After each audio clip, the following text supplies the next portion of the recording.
I am firmly in Majima's debut, like 2 chapters, I guess. I'm on the second one. I'm learning his slugger style. I'm uh, dealing with actual garbage that gets to escape. So I do a side quest in where someone like talks about, haha, let's kidnap the kid and get paid by the parents. And I go, ooh, that's a little dangerous, but okay, you're basically the Home Alone bad guys. And then at the end, they're like, yeah, then we can use the mom to make some real cash, and we got some real freaks that'll pay top dollar for the kids. So that'll be fun. And I'm like, oh, cool, we get to murder someone right now in cold blood for free, justified. And then the game's like, nah, let him run away. And I'm like, so we're not going to end the lives of these people? No, you don't get to end people's lives. What's up with that? You know, they'll have a backstory later. And because you see that happen and you go, oh, cool, we get to kill.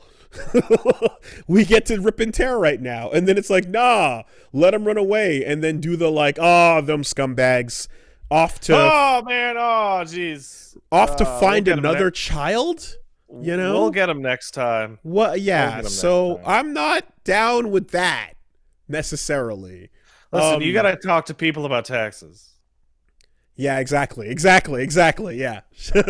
And possibly ruin the Japanese economy, or at the very least in the perception of, I guess it didn't exist in the late 80s, you know? I have 2 questions about now, because now you're in now.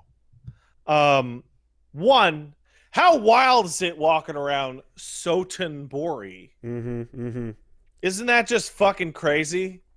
It's like I mean, again, I got the vibe of this for the first time, I think, with like Akiba Strip, and then seeing like, you know, Persona and some other games, and then SMT4 was also like, oh my god, this is just Ueno, actually, you know. And like, you're like walking around the stations, and when I look at the ground and I see the little bumps on the ground that are for blind people to find their way to the next train, I'm like, dear god, this is accurate, and I'm getting flashbacks. But yeah, definitely this is the strongest of the, like, we're gonna stick to this neighborhood, but you're gonna fucking feel it the whole time. And it's like, for me, like when I went to Japan, that's the neighborhood I hung out in the most often.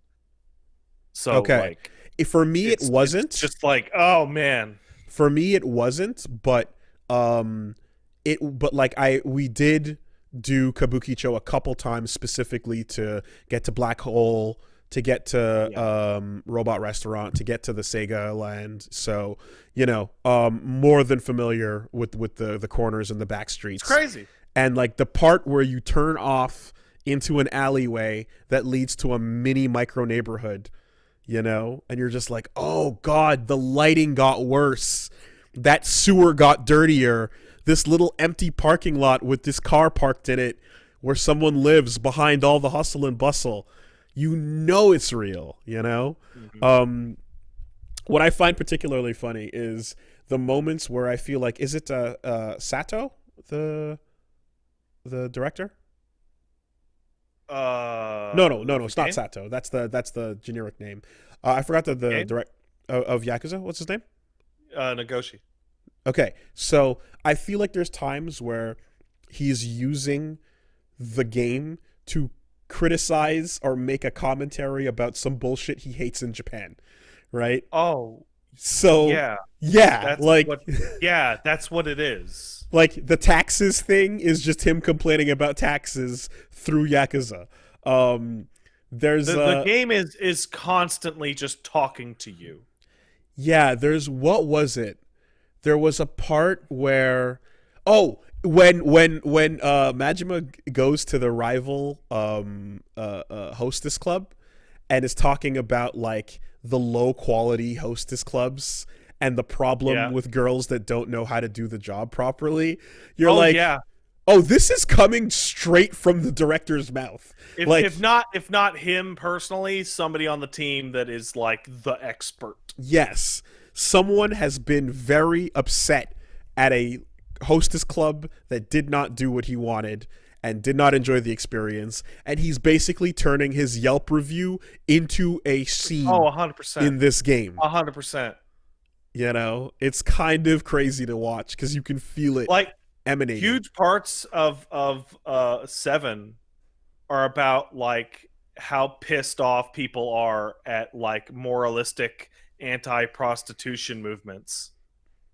Interesting. And like how they're all a bunch of fucking stupid hypocrites.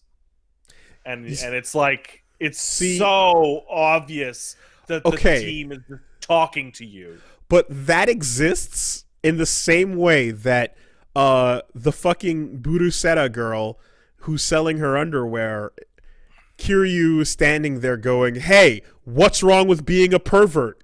Right?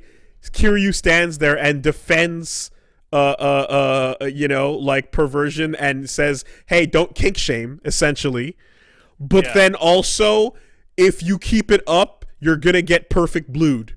Because here comes perfect blue guy to fucking stab you. Don't sell your bloomers or you're gonna get stabbed by a crazy. This is the real danger. Series, as somebody who has now gone through every single mainline Yakuza game and some of the non-main lines,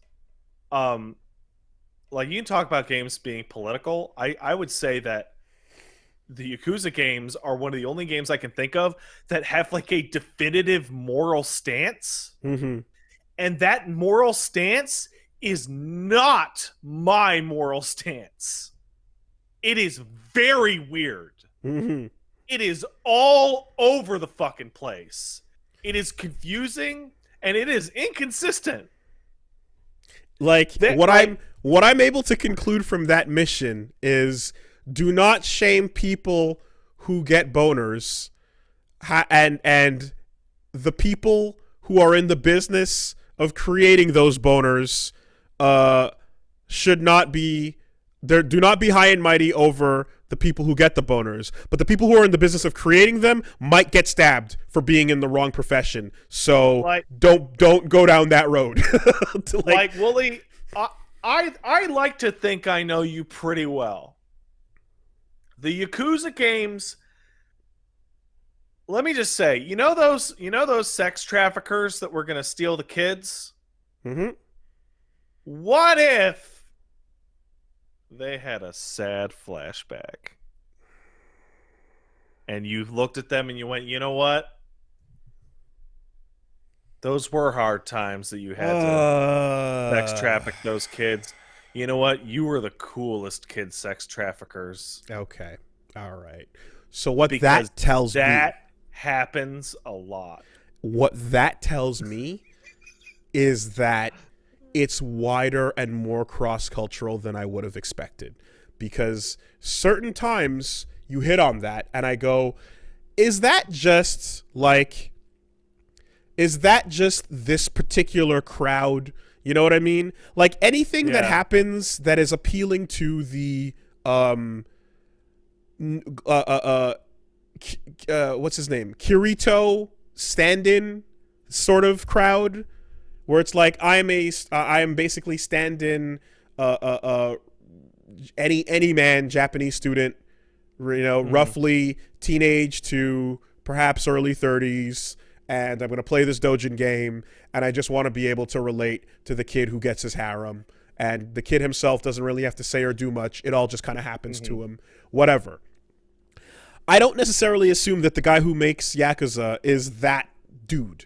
He might have been him at one point in time around the Super Monkey Ball days, but he ain't that dude now. If you want to be really blunt, Woolie, the overwhelming tendency of the morality of the Yakuza series is that, you know, being a criminal / part of organized crime in Japan isn't that bad. People have their reasons. You should be sympathetic to the Yakuza because I, Nagoshi, am friends with the Yakuza. I keep thinking about that. I keep as I'm playing it, I keep thinking about that. You need to think about that. Every time very a scene, important. Yes, every time they have a scene where they're talking about, do you have what it takes to kill somebody? And they're sitting there having a you know, like a really deep, meaningful sake with each other. I'm thinking about that, and I'm thinking about like, are actual Yakuza playing this and are starting to tear up at the realness of this moment? Yes. You know? Yes. Yeah, yeah, Willie, yeah. you met Dojima, right? Briefly, as Kiryu, Mm-hmm. Kuze's boss, the Mm-hmm. head of the clan. Mm-hmm. And he walks out with his thick ass sunglasses, Mm-hmm. and he's in the robe, and he's like, everybody defers to him, and he's a fucking badass, right? Mm-hmm. That dude's a scumbag. Probably. That dude's a fucking piece of shit. But he's played cool. Right. Right. Right. Because it needs to be that. Yeah. Um. There's just something though. When you think about, for example, American or let's say Western morality, right? In our heroes, when you have an anti-hero or someone who is like, hey man, I play by my own rules, dashing rogue, etc., Yeah. oftentimes it's very clear that what is acceptable to everybody in our stories are criminals who perpetrate victimless crimes Yeah. or who Robin Hood their crimes, Yeah. right? That's what's acceptable. And anything else, any people who get criminalized otherwise have to have had it coming. That's for right. other reasons. If you're telling me to expect a sob story to sympathize child traffickers, I'm going to have very, very strong issues Now, with these games. I'm not going to tell you that child trafficking in particular, right? But there is going to be a moment, if you play these games for long enough, that there is going to be a character that you have decided is the worst person in the universe. And they're going to you're going to fight them, right? And their shirt's going to be off and they're going to be sweaty. And Kiryu or whoever's going to be like, why'd you do it, man? And the fucking music's going to come in. And the music's going to come in and you're just going to start vomiting because you'll know. You'll know. You're going to vomit everywhere. I wonder what it is. There must be something, perhaps, like, you know how you can explain, you know how we, like, you can discover that, like, you're like, what's with Mamoru? And then the truth behind Mamoru comes from the Bushido. And the penchant of, like, the ultimate in strength is, you know, the samurai protecting his retainer and such. And then how these depictions move forward and create modern values, right? Similarly, a goddamn free, roughhousing, uncontrolled cowboy is a man's man in the West. And if you can take that cowboy attitude into all facets of life, you're going to be the greatest, and everyone will adore your freewheeling spirit. It is interesting. I would love to know if there were some sort of cultural geography that we could look at to, like, or a historical like pathway to find the exact source of, like, where does this penchant for forgiving, like, really heinous crimes, especially ones that have victims on bodies on their names, perhaps, like, particularly vulnerable people, and you kind of just find a way to go, like, well, here's the backstory. That means that we can understand. That means that it's okay, you know, or let it off lightly, or whatever the case is. Perhaps I am just someone who has too much of a, like, penchant for, like, the concept of meting out justice and punishment in a way, because I've had conversations with people who have looked at things with me and essentially said, you know, you're too harsh on people that in these types of situations, and that, like, You know, if you want to have the most successful chance at like actual rehabilitation, you do have to show a level of mercy that the person committing the crime demonstrates no ability or capacity to have, right? In when you look at their isolated action, and I'm willing to assess and discuss that, but when I see it so often in media coming specifically from Japan, it really makes me wonder if there's a part of the story that I'm missing that created this, you know?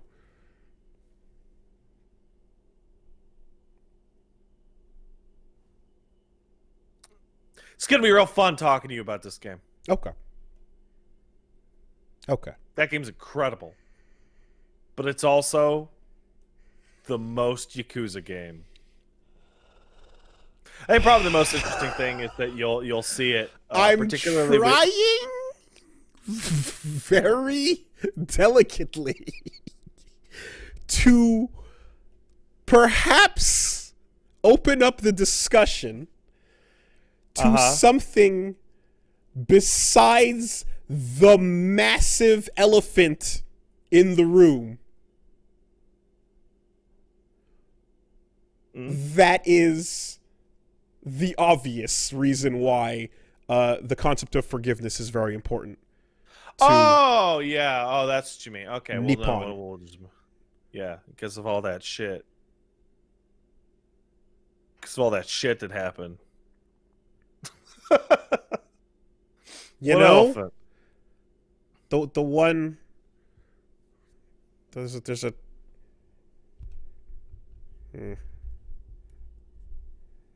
You meet those cult dudes? just yeah, there's a very obvious reason, but there's like, hey, you know how there's a giant explosion that wipes out a city in a lot of anime? You know, yeah. you see these things come up often. You kind of defining, get it. You kind of get it. event. You know, but like, It's actually segue. But it's like, is it really just that simple? Is it just that? It's like, oh, it's the war and that's all there is to it. You know. Actually, it's interesting that you mention it because in Yakuza 2 and 6 at least, and in various parts of other Yakuza games, fallout from the war is a part of the plot. Mm-hmm. I'm sure and that, I know it's like that's like 80, 90 years ago, but it's like, yeah, that wasn't that long ago. I think that there's a possibility that there's an angle that like someone who studies this professionally might have, that is like, you know, actually there's this part of it too in a way, but it could possibly just be as simple as like, hey, we don't know how that giant elephant footprint landed on Nanking, so don't worry about it. But yeah, forgiveness is really great, you guys. You know, it could be that simple. Could be. It's just, you know, I'm always open to learning more. So I have a follow-up question, which is perfectly suited to come after this discussion about now that you've been in the Yakuza pit with the gang for a bit. Would you describe that series, or at least Zero, as having the most intense, what's the word I want to use? Tonal whiplash of anything you've ever played? The violent meteoric shifts between karaoke and these dudes are gonna force the kids into prostitution. Yeah. Between taxes. Yeah, no, I've already just made sure that like my brain sees random street combat as another dimension. They just teleport to another world where people can be killed, but they're not. People do not die when they're killed, and like those heat moves. They were the exaggerated tale of someone. They're called brutalities. What are we doing here? They have a name. The name is brutalities, and we're just gonna pretend. you know, or X-ray moves, or fatal blows. But we walk it off, you know. I'm more than used to that, and also it helps to do missions that establish the world. For example, the fucking like chortle that is this dude wants to cross that bridge, but his jacket draws too much aggro. Are you fucking kidding me, dude? Oh yeah, dude, it's a cartoon universe. And it's and as soon as he takes a step towards the bridge, dudes are like, "Hey, who the fuck do you think you are? It's incredible. You want to fight?" Has no basis in reality at all. It's the only series that I can think does this, because it is at the furthest extreme of melodrama on one side. Like when it's serious, it is about as serious as I have ever seen anything.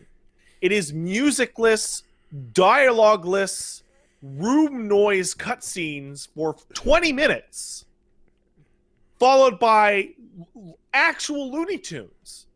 Mm-hmm. It's fucking weird. I mean, never forget that, like, you hear about like fucking Ava and the boss's backstory while you're hunting for little Kero frogs. Yeah, that's the easiest comparison. Make no mistake. You know, you're fucking Have you slurping that Monster Energy drink. How you feeling about I'll Kill You? Yeah, it's there. It's there. It's not wild, isn't it? It's not it hasn't blown its wad yet, but I am noticing it. I would not. Well, that's the thing is, play 8 more. Yeah, I wouldn't have caught on to it if not for everyone yelling it at this point, because it's still pretty early. But the flavor's there. I've been told that a random guy on the street will kill me because of my jacket, my feet, my hair. I bumped into him. No, I didn't. Since 2005. It is wild out how of control. It is wild how inferior every other Shakedown is compared to the original. Oh yeah. Like, they do not hold a candle. They're all so much lamer than Egashira. He's the fucking he is Shakedown Prime, and everyone else is just an echo. It's weird, but the reason for that is because they're all real people. So, like that guy's the coolest looking because he is the coolest. Oh, so like they're like cameos? I don't think so. I think they're just real actors they brought in off the street. Well, their backstories and personalities are all supremely inferior to Egashira. This is clear. Like every like, how do I put this? Every character that you see and you're like, that looks like a real dude, is a real dude. Mm-hmm. Mm-hmm. I just think that they shouldn't have bothered. Shakedown should have just been the one true Shakedown. And he happens to be in 2 cities at once. Why the fuck not? Yeah. You know? He has to become the strongest living creature. So, it's the only way. Yeah. So far, I've met 4 of them. That's the 4. Okay. Yep. So that continues as well. Oh, and every lady that's a non-main character, but is too detailed, is either a real hostess or a porn actress. I'm assuming the fucking like cards you can collect of these models are people that are also. Oh no, those are porn actresses. Yeah, sure. Yeah, and I'm assuming some of them are lending their appearance to the game. Mm-hmm. When they don't have NPC face. Yeah, you can see it. You can see it for sure. Damn, Majima's incredible. I am looking forward to him becoming someone completely different, and that is nothing like what I'm enjoying right now in the near future. That intro and everything in that first chapter is like, who is this? I love him. Who the fuck is this? I fucking love him. He's great, but he's not who I've known for the past 10 years. Mm-hmm. Mm-hmm. Yeah, I'm expecting that to go a very, very wild, I'm expecting a very wild departure into the thing that the memes are promising, Good old which memes. will then continue to be that way. But deep in my heart, there will always be the bow tie, you know. Yeah. So fucking excellent. I am not looking forward to that though. I have a problem. I have many problems. One of them Yeah, is me too. when I hit like I'm okay with games or movies or stories having different morality from me. I'm okay with that. In some cases, when I'm not okay with it, I just tune out, right? Hmm. I'll just tap out. It's happened a couple times. Other times, I'm in for the ride, and you only kind of get through to it at the end. So you've heard me rant about Gundam Seed, whatever. I've talked about Goblin Slayer. I just stopped because I wasn't really interested in watching more of it. You know, some people are way more on board with different like ethical and moral depictions from me, and that's totally fine. But if it ain't my bag, for the most part, I'll just be like, all right, well, that ain't my thing. Some people are like more than down with Elfin Lied. I'm not. I'm cool. Good. I'm good. Thank you. I don't need that. Um, but like if it's in something where like it's other like the overarching property is more than fine, or like something that I do like match with and I'm into and it's all going fine, but there's a small little bit of it where these little weird hiccups happen, and this like similar to anime where it's like, what the fuck was that little side guidance story over there, and they're just like moving along back to the main one. It's like, oh my god, that's a blemish that I'm gonna talk about. Oh, there's hey, And I don't want to there's be a broken record, but there's tons of them over you're the gonna series. hear me be like I think like 10 minutes after that quest was done, I was like, I'm still upset. Dude, there's I've And mentioned it to you in the past, but there's more context that you have now because you've actually played them. But there's a quest in Yakuza 6 in which a former member of the Triads plants a bunch of bombs, and the end of the storyline is that Kiryu thought it was a different guy, and he apologizes, and his apology is straight up, I'm sorry, I thought you were a criminal because you were Chinese. I guess you are not all criminals.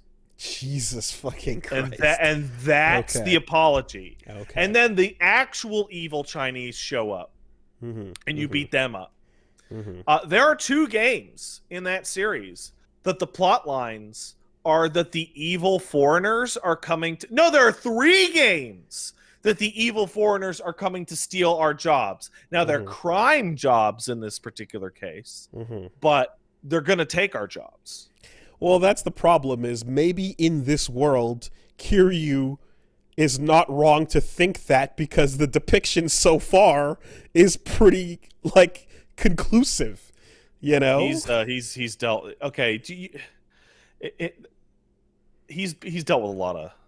He hasn't had the best relationship with Chinese gangsters. I mean, right now there's been a lot of stuff. Well, there's a helpful couple that runs a kitchen, but they also make illegal weapons. So, that's there, and they're not really like pretending it's not. So there's that. I genuinely think the funniest one is that in fucking Yakuza 2, the way they treat Koreans as if they are Cylons.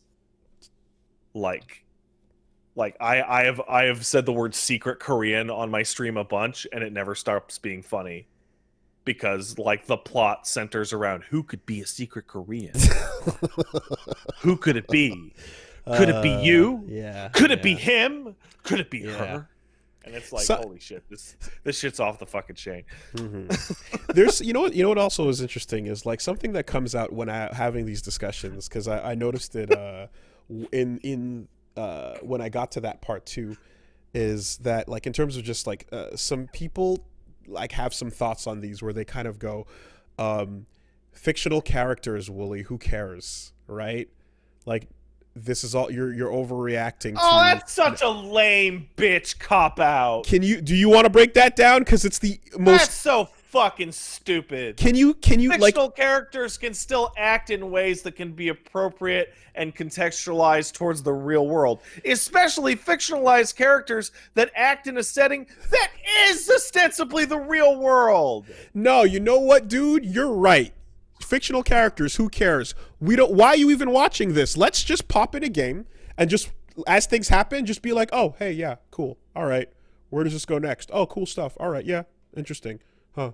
And just let's not feel way to anything. engage with anything. It's no. boring. They're fictional. None of this matters. Let's just pretend it's that and go through our like. It's like, then what's even the point? Why are you here? If you ever then? looked at any character and said they should have done that instead of this, You know, then that completely falls apart. It's if you don't like fucking lame. If you see me talking about the choices that characters make in these worlds and like going into like the ideology behind those things or what my guesses as to what they might be are, and you look at that and go, dude, they're fictional characters, you're putting that on something that's not real, what's the, like, don't do that, or cringe, or whatever the fuck is. It's like, then why are you here? Like, why are you engaging with this type of content, right? The point is to look at these things and talk about what we like about them, and like, we are literally comparing them constantly to ourselves. You are constantly comparing every story to yourself, and that's the lens by which you're enjoying the thing. It's such a weird, stupid like teenage characters thought. in, say, Yakuza series have often wildly contradictory morals, or ones that I disagree with, or even the story has morals I disagree with. It's like, that has value. That's something for me to consider, right? Now, some of that's a lot easier than others. When a character tells another character that she shouldn't feel scared walking home because she's too fat to get raped. Yeah, okay, I don't think I have to examine that all that critically. Fictional characters, That's dude. Fucked up. Fictional characters, doesn't matter. Didn't happen, not real, who cares, so right? Fucked up, they took it out of the remaster. No, what are people reacting to that line? Stop reacting to that. Don't make facial expressions. Don't be shocked by that. They're not real people. It doesn't matter. What's the point of investing any kind of emotional anything into that depiction? You know? And all, like, even unironically, like, with all sarcasm aside, just let all media wash over your disaffected self. These games spend like enormous amounts of time talking about their values and what is important to them and why they do the stupid shit that they do, so that if you don't care about that stuff, dude, like, half of the dialogue is now totally pointless. Exactly. And I would wager that if you do care about that stuff, it's fucking interesting. You know, like, I love wading into that pool and seeing what the fuck comes out. You know, it's just, it's such a weird place for your brain to go on that. Like, dear God, I hope you enjoy your things.